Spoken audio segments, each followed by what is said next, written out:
President Trump. Donald John Trump accuser says Trump should be afraid of the truth. Woman behind pro-Trump Facebook page denies being influenced by Russians. Shulkin says he has White House approval to root out subversion. At Moore clashed with Swedish Prime Minister Stefan Löfven at a joint press conference in the White House on Tuesday over his plans to impose steep tariffs on steel and aluminum imports.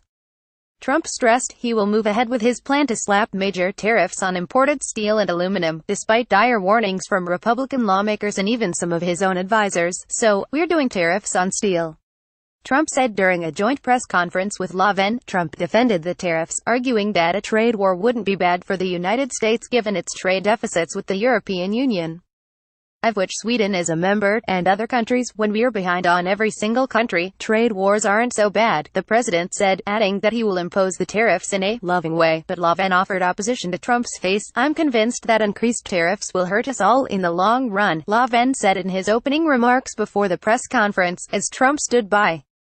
"As a Swede, I support the efforts of the European Union to achieve trade with fewer obstacles, as few as possible." Trump was asked about that conflict but held the line, saying that the U.S. is being taken advantage of and that tariffs are necessary to keep the country competitive.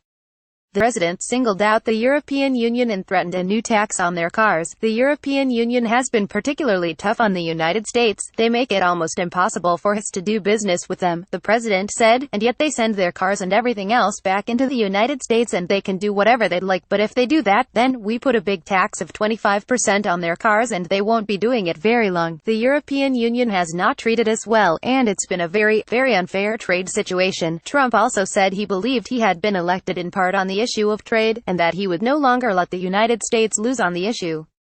Trump's impromptu tariff announcement last week exposed deep rifts within his White House over the issue. Commerce Secretary Wilbur Lewis Ross. Trump gets recommendation for steep curbs on imported steel, risking trade war. Analysis: outdoor recreation was 2% of GDP in 2016. Overnight finance breaking down Trump's budget. White House finally releases infrastructure plan, why it faces a tough road ahead. GOP, Dems feud over tax cut. Aftermath, markets rebound more. A vocal protectionist. I attended the president's news conference in the East Room while National Economic Council Director Gary Cohn, who opposes the tariffs, did not. Jordan Fabian contributed to this story.